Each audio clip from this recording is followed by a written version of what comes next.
Righteous and the Wicked. One badass motor scooter. I love this tune for so many reasons, but mainly because it is just defining the funk rock genre. And also, Frusciante's guitar playing is just as dynamic as you can be, short of being schizophrenic. You know, polar extremes in the same song. And then a moment later, it's just funky R&B, laid back and reserved rhythm part. You know, it's just a beautiful thing. So let's look into these guitar parts, starting at the verse.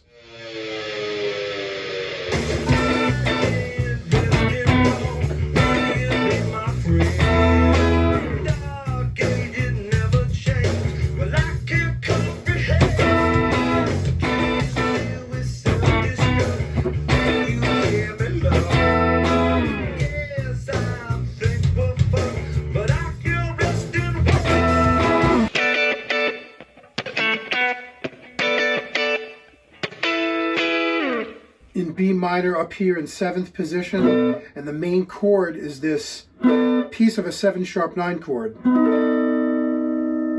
This is a unique voicing of 7♯9, dominant 7♯9 for B. It's really the same exact chord as this Purple Haze chord that you play like that, but it's here on the top 4 strings, played like this. Except Frusciante takes out the major third, the D sharp, and it becomes this. A very useful, funky voicing for 7♯9. And Stevie Ray Vaughan used to use this a lot with, you know, that sort of thing. So we start on...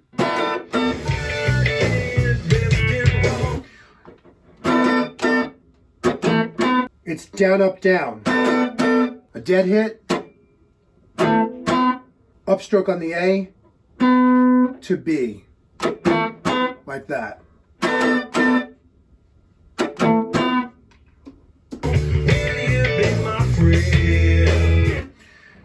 Followed by, and what we're talking about there is an E chord, an E sus chord, and sus here. Repeated, like that. And that takes us into the heavier part. We switch to the tube screamer right there.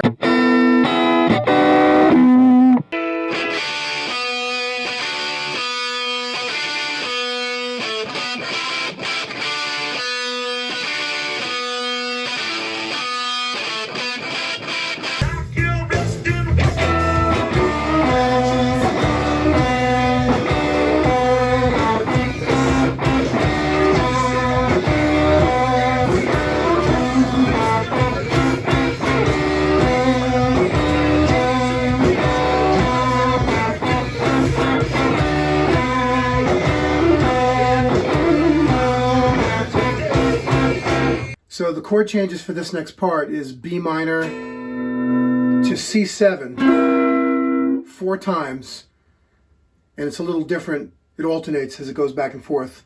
We'll break down all of them, but it's this B minor shape, top 4 strings. It's only using strings 4, 3, and 2, and then the C7 is this commonly loved shape by Frusciante. It's like a country 7th chord like this, like E7 down here. He's just moving it up to C7. It's 1, 3, flat 7, or C, E, B flat. But I feel resting.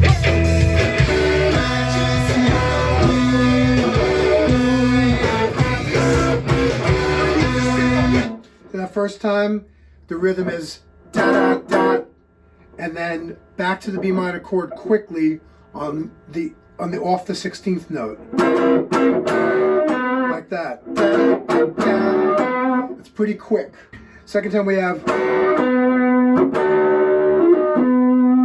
a hammer and pull lick here, pentatonic minor lick for B, B minor, and then the next time, play that melody,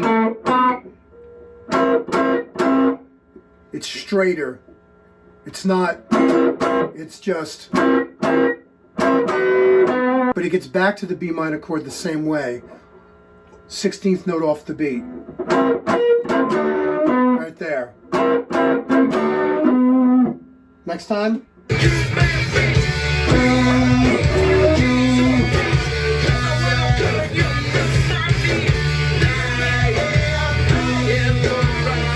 Yeah, this time he goes. A couple of times, hammer and pull. Real quick. And that's that into the next section.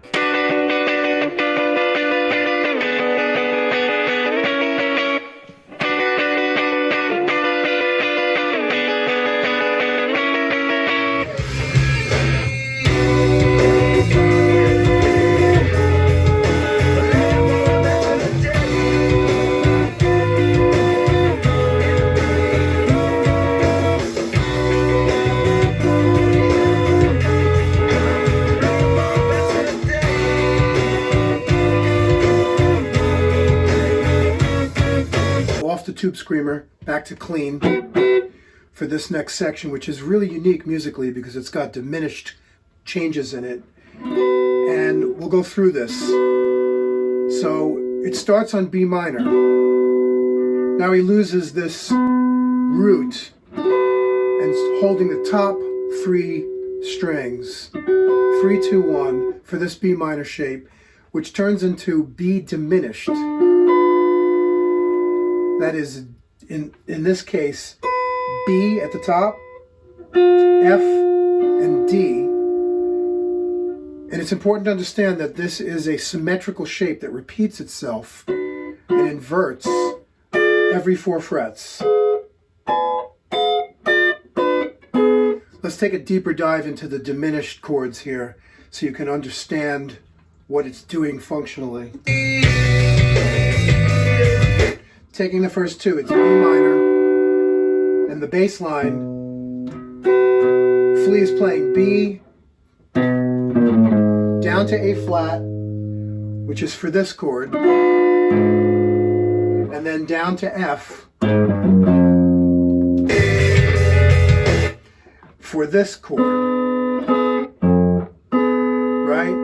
So these are B diminished shapes, just inverting. And then the last chord in the sequence goes up to F sharp. And although this looks like a diminished shape, it's really F sharp 7. And now that we broke down the theory and hopefully better understand the diminished changes, let's look at how Frusciante played it rhythmically. The first phrase has the diminished chords on the upbeats, on the and of 4. And then the next time, they're square on the downbeats, like this. First time, that's the end of 4. 1, 2, 3, 4, and 3, 4, and 2, 3, 4. F sharp 7. And then the second time, it's like this. 1, 2, 3, 4, 1, 2, 3, 4, 1, 2, 3, 4.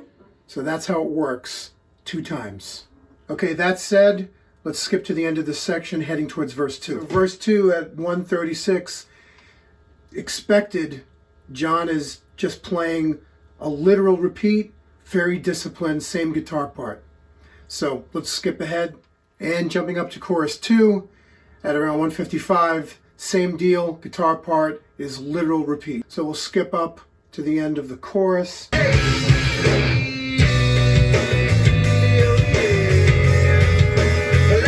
Once again, same refined discipline, same part at 222.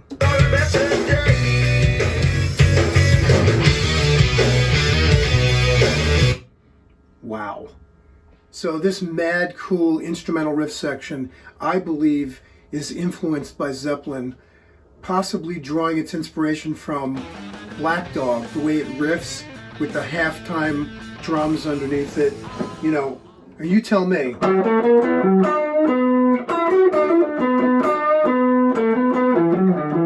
Just think about that when we're going through it.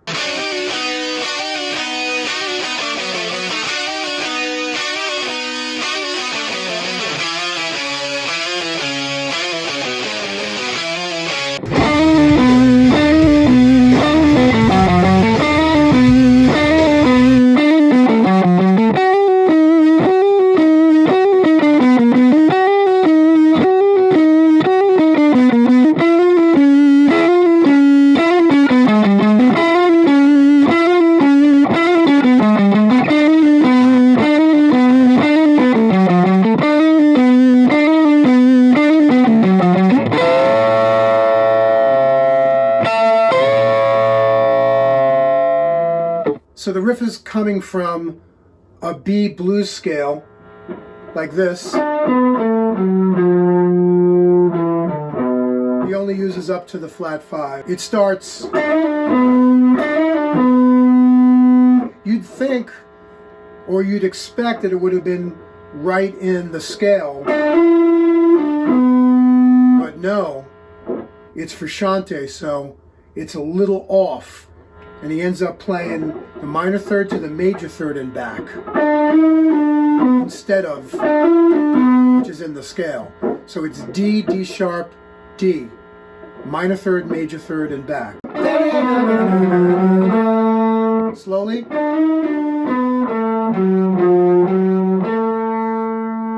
So the harmony part above the main part is in direct major thirds. Every one of these notes is harmonized a major third above.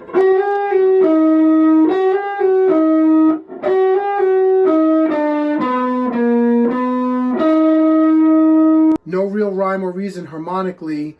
It's not a scale, it's just a direct major third harmonization above. Then it modulates to C sharp. Same thing.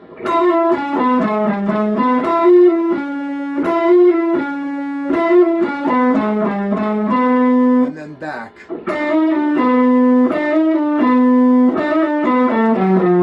After the last note on the A, you jump up to 14th position and play this F sharp minor pentatonic bend, which is, I'm really just hitting the third string and the second string, B and E, up here, and bending a whole step. And I'm letting it release down a little bit to get that rub. Alright, so lastly, let's grab the doubling guitar that's an octave lower, so it really makes this so heavy, is this riff is doubled with an overdub down here.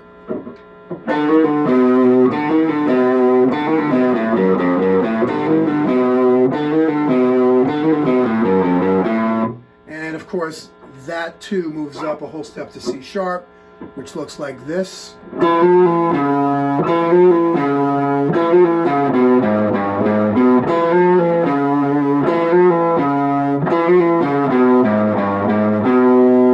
Back down to B. 2 times.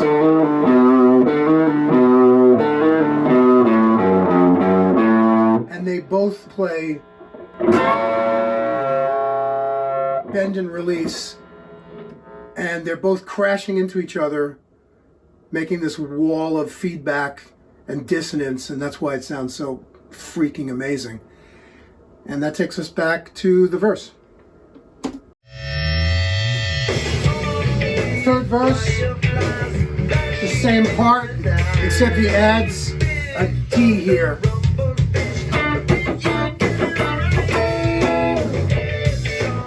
Both times. Right here.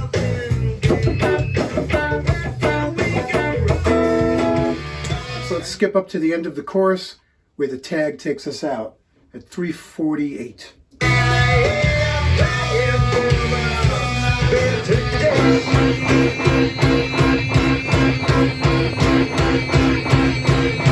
All right, he takes us out with this B minor 9 chord. So B minor triad like we had before, and we throw the 9th C sharp, 1st string, 9th fret at the top. It's a little tricky how he pulled this off.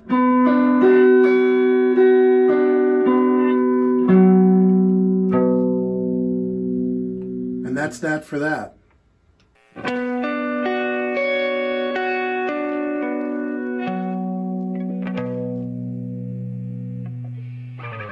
If you're interested in private Skype study, to take anything on this channel to the next level, reach out to kennychipkinmusic@gmail.com.